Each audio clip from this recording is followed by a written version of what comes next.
We watch Kratos as he breaks this tree, undoing the stave his late wife created.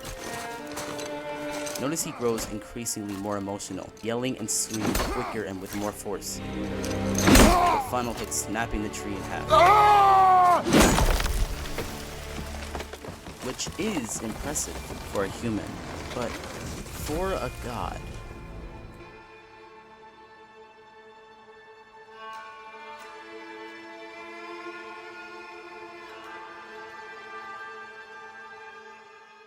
God of War, one of my favorite gaming franchises of all time, and one I frequently revisit, whether that be through video essays, character analysis, or even just the dialogue. Father, I'll ever have a beard like yours? No. Now, what I notice when people criticize this game, they usually bring up the reuse of enemies, its overhauled combat, or its narrative. However, I have a different issue, one that I've seen others only touch on, that being God of War's display of might. Now, what do I mean by that? Let me explain. The newer games aren't consistent or satisfying with how they portray the strength and the agility of Kratos, and to a lesser extent his son, Atreus. Now let me preface this and say, while this is an issue that irks me quite a bit, it is a nitpick and nowhere near enough to make me think or feel any less about God of War as a whole. To give us some background, let's take a look at the first entries, both to remind us who this character is, and to inform those who aren't aware or know much about this character in general. Kratos, the Spartan son of Zeus who single-handedly took down the gods in the Greek mythology, Hades, Poseidon, Hercules, Hermes, and of course the one above them all, Zeus. And more importantly, he did this with displays of great strength, scale, and agility. Kratos is shown to us and told to us that he is a force to beware of. Now, as you first boot up the game, other than the improved graphics, there's a pretty noticeable difference in gameplay. Kratos is pretty much always earthbound. He can't even jump without a prompt, which is weird because a big part of showing off power, especially for the things Kratos has been shown to be able to do, aerial movement is half of that. But alright, you can't jump, that's fine. And to be honest, you don't really need a jump button to show off your might. But the thing is, in general, this version of Kratos looks and feels so much weaker. Not even just to the older game standards, but even compared to the characters in this game. Despite not just us, but even the game knowing he's way stronger. Let's go over some examples. Now there's nothing inherently wrong with puzzles. However, they really make Kratos seem very physically incompetent, for a god at least. Like here, the two enter this cave which looks like they need to get down this bridge and let Kratos climb up this chain. Why can't he just jump or climb up here? He's a god and for sure capable of making such a jump. Why does he need to toss his son up there? Or here, he needs to let down this cube to get around and get up to this platform. But what's stopping him from doing it here? Why is he doing all these extra steps when we know he can just climb here? Now I know these are small, but my point is it's unnecessary. He's essentially putting stairs on stairs. Alright, enough with the puzzles. Let's move on. Because this issue isn't just in the puzzles, but in like every aspect of the game. We start with Baldur knocking very politely, like any normal person would. And despite many warnings, Baldur continues to antagonize him, and they start fighting, with Baldur clearly showing to be an enemy to be taken serious.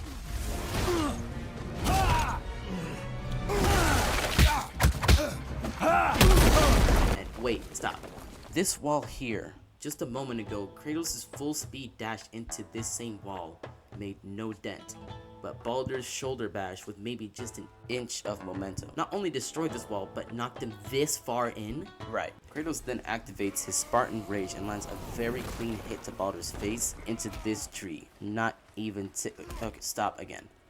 If you were paying attention to the clips, you would remember when Baldur here suplexed and kicked Kratos like 100 feet away. Look, he destroyed both trees. Now you could say this tree isn't as thick as the one Kratos punched him into. However, this punch didn't even dent it. Not only did Baldur snap both trees cleanly, one of them Kratos barely even touched. Oh my god. Anyway, fast forward to the final fight of the first game. It starts off fine until this part here.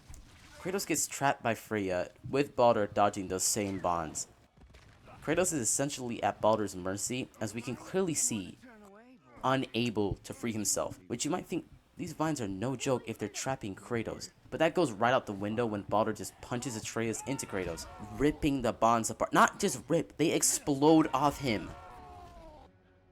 You're bleeding.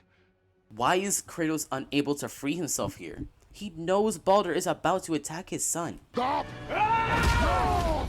But do you see how Baldur is not only portrayed to be a dangerous, strong god, but also shown to be? Outside of just winning the fight, Kratos is not really stacking up well at all. Now, am I saying Kratos should just one-shot everyone he meets?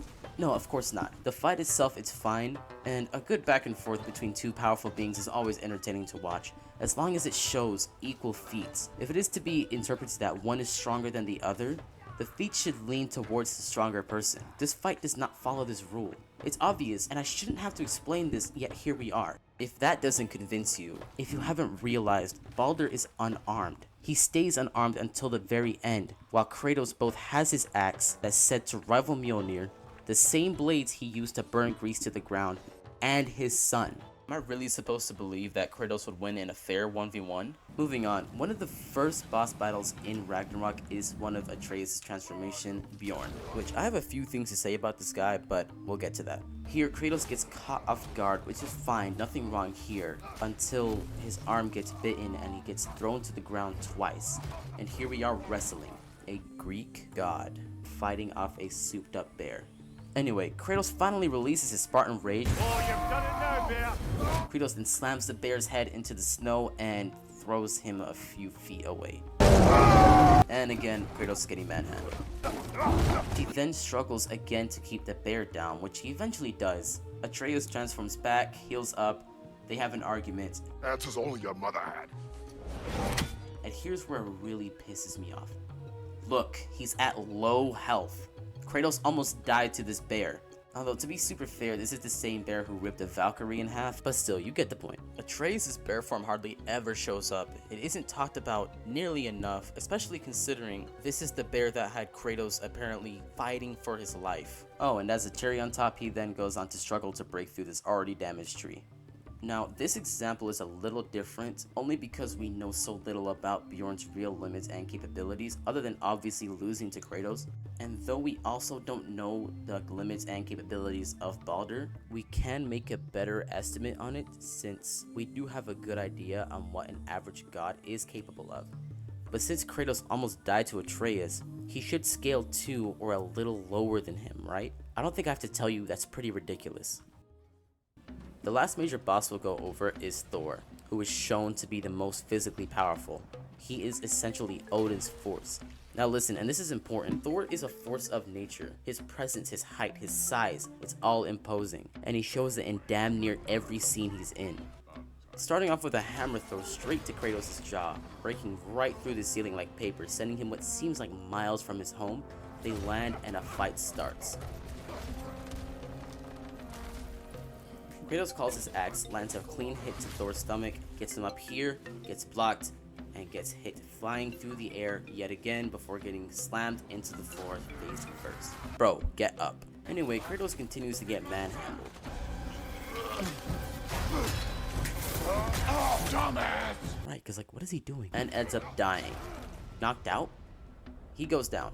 Now, you might think this is a good introduction of a character, which it mostly is. However, its biggest flaw is when it comes at the cost of making someone weaker or act out of character.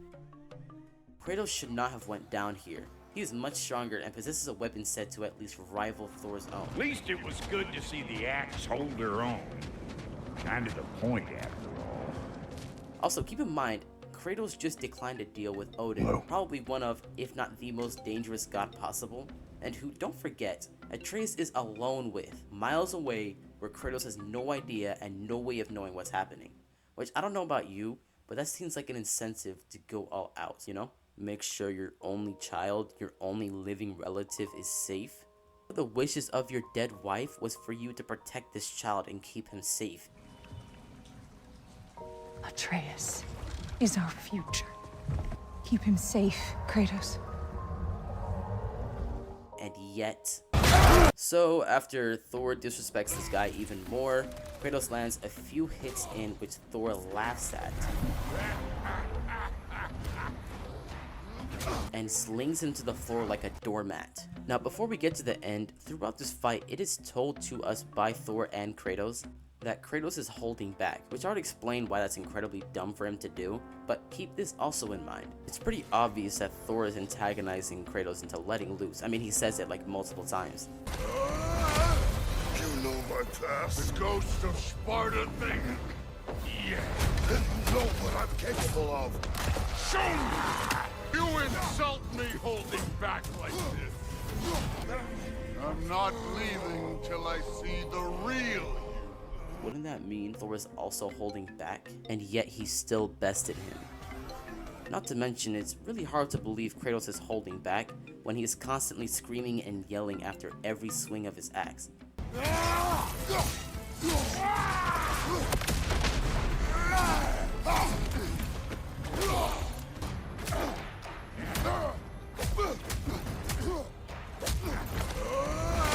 Does this sound like the sound of a god holding back? And do you know what this has all been leading up to? Thor makes a remark about Atreus being used for a plan in aid of Odin, and now Kratos is angry. He lands an admittedly clean hit to Thor's face, which mind you doesn't even push him off balance, and knocks an entire tooth out. Wow. This scene right here made me feel, and still makes me feel, nothing, because not only is it played to be a big moment, but even the audience believed it was. Yeah, after a fight where Kratos was getting ragdolled, thrown across the map, died, a punch to the face, not even enough to daze Thor as a huge moment? Let's be honest, Kratos lost this fight, and he lost it pretty bad. If we go with the fact that he got knocked out and did not die, he's still down. Now some of you, and I'm really hoping a very small amount of you, are thinking, Kratos is older, slower, and weaker. He's probably not gonna be able to show off the same feats as his younger counterpart. But that's wrong for many reasons. Number one, gods in Greek mythology, which Kratos is from, are said to grow stronger as they age. Number two, it's been stated that Kratos is stronger now than ever. Number three, Zeus is much, much older than Kratos, and has stayed as strong as he was in his lifetime. I brought up these boss fights, one, to mostly prove my overall point, and two, to bring me to my next point. I'm gonna go over a series of moments where Kratos shows his incredible godlike strength, and while you're doing that, I want you to ask yourself one question. Would Thor or Baldur struggle at all doing any of these? And I want you to really think about your answer.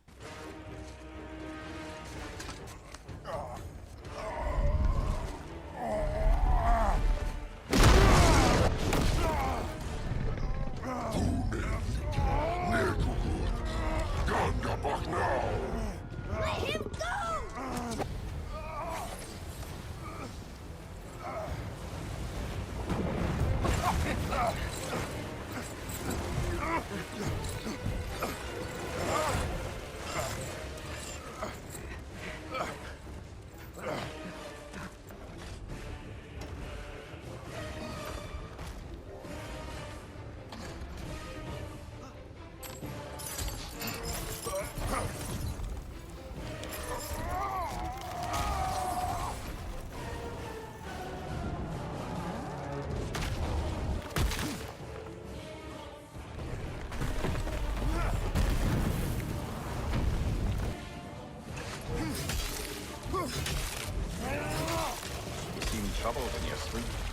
And we're back. Have you come up with an answer? Because I have. Want to know what it is? No, neither of them would struggle to do any of these. Oh my god, here's the same thing of ice Kratos was chipping at, destroyed with a lazy swing of Thor's arm. Baldur, and especially Thor, feels so much more powerful, more impactful, more godlike. It genuinely gets to a point when I see Kratos needing to soften his fall from a small ledge with his blade, while I'm seeing Thor jump off entire cliffs without a single shrug. I want you to remember that these are conscious decisions the developers are making. This game is far too detailed, too polished, too well crafted for this not to be something they know about or considered. And if somehow it is, then dude! It confuses me even more because Kratos still shows incredible feats of strength when he lifts and flips Tyr's temple, when he pushes back and lifts the giant's arm and survives and walks off numerous incredible falls. Even just the small things like when he kicks down these make it make sense. Atreus. The dumb does not fall far from the tree. This section is going to be a little shorter since this bothers me a little less, but this child right here has incredibly inconsistent power. almost as bad as his father. Why is it that every single cutscene this guy is in, he's rushing in and getting cooked every time, but turns around and takes on all these elves alone while Kratos is in dreamland? No way am I to believe that Atreus is fighting so recklessly, with no strength to possess, took down all these elves. Yeah, he had the Leviathan axe, but that's a weapon on par with Mjolnir, which takes a lot of strength by itself. But it's okay, because he redeemed himself mostly in the final fight. Ragnarok is when we start to have real issues. I want you to remember that Atreus is the son of the strongest god in both Greece and Norse games, and is constantly being trained with him, yet his physical capabilities are also just as inconsistent. If Atreus is getting older with such an incredible god, yet he struggles and is mostly losing in a wrestle against this guy, and can't even pull Thrud's sword out from this wooden floor, or can't jump or climb simple distances, really picked this BS from his father, then how am I to believe he is meant to be taken just as serious? I know Atreus is capable of doing these things. I know you know he's capable of doing these things, and I know damn well the game knows he is. Here he is pushing over a full tree, which I don't think I need to remind you how heavy that is. He pushes down this huge boulder while the two are fighting off Garm. He's also an incredible climber, which takes an incredible amount of skill, strength, and stamina, completely climbing over Asgard's wall, especially with how fast he's moving. Why the hell is Atreus not able to pull this sword out? If I'm meant to believe Kratos obviously being stronger than Thor, his daughter, a similar age to Kratos' son Atreus, is stronger than him? Now, I'm aware Atreus is most likely putting belt to ass in an actual fight against her, mostly because of his animal forms, but that's not the point. The way this game portrays strength just does not make sense, and I can't be the only one saying this. It's really in your face. I'm so serious. As I was making this video, the examples just kept piling up. I couldn't even bring everything. There's so much I'm missing. Why is this so important? Why is showcasing strength outside of gameplay so important? A pretty obvious question, but one I'll answer anyway. Because number one, if you're telling us this character we're playing as is a serious beast, then show him being overshadowed by the gods you introduce, then how are we supposed to believe it? Just because he eventually wins the fight he has? It's super important to show off a character's strength and not just tell us. This isn't even a case of show don't tell, because they do tell us and they also show us, just in a very horribly inconsistent way. Again, these are conscious decisions the devs are making, and the question is why? Why is Kratos not shown to be consistently on par or stronger than these characters? Why is he struggling to do things he shouldn't be struggling to do? Why are gods like Baldur and Thor shown to be more mighty, yet told to be weaker and losing to Kratos? The answer is, I don't have one. I genuinely don't. Though the devs do have one answer, though, correct me if I'm wrong, I'm pretty sure it's about the previous games. Always pointing out, Kratos is a god, he can take down these giant creatures, yet he struggles with a chest. And I was like, guys, this is a concession you just sort of have to accept. It's like people who question, you know, where does Batman fill up the gas in the Batmobile before it was nuclear powered. Yeah. You know, you don't imagine him at 3 in the morning trying to get a fill up. And I think it is just one of those concessions that in order to get the dynamics within the game, yes, sometimes you have to struggle and press the button to lift up a gate. Yeah. But he can lift up, you know, the world with Atlas, and it is that you'd never, I think, be able to have any dynamics in the game if it was always adhering to that one reality. I don't know about you, but comparing that to Batman getting a fill up on gas doesn't make sense. And him talking about how you have to mash a button to open a gate in order to have dynamics, why is that such a huge thing that needs to happen? How does that affect the game at all in a positive way? Why have a character who's established to be an incredible beast if you don't want him to be an incredible beast? Why not have a point where he struggles over a door sealed by magic and cannot be or should not be opened with brute strength, but he does it anyway? That's a good way to keep the established strength intact, while also having this dynamic you apparently need. His answer doesn't make sense, or maybe I'm just understanding it wrong. Either way, it cannot be a response to explain all the points I've made throughout this video. Please think about this. Kratos lifting a giant off his feet and struggling to force an elevator door open is like me being able to lift a fridge and struggling to get up from a sitting position. To close out, I love this game and this franchise. Please don't confuse my passionate hatred for this nitpick make you think otherwise, because genuinely I wouldn't care as much if I didn't enjoy it. I love these games deeply, and they're obviously not perfect, because aside from the nitpick I went over at length, the combat is a huge change from the original games. The reuse of enemies in the first game is a little insane. And the most recent, Ragnarok does feel rushed, especially at the end, and I agree with the idea that it should have been 2, but this is an issue I've had for years at this point, and I'd really wish it would not continue. Will it? Most likely.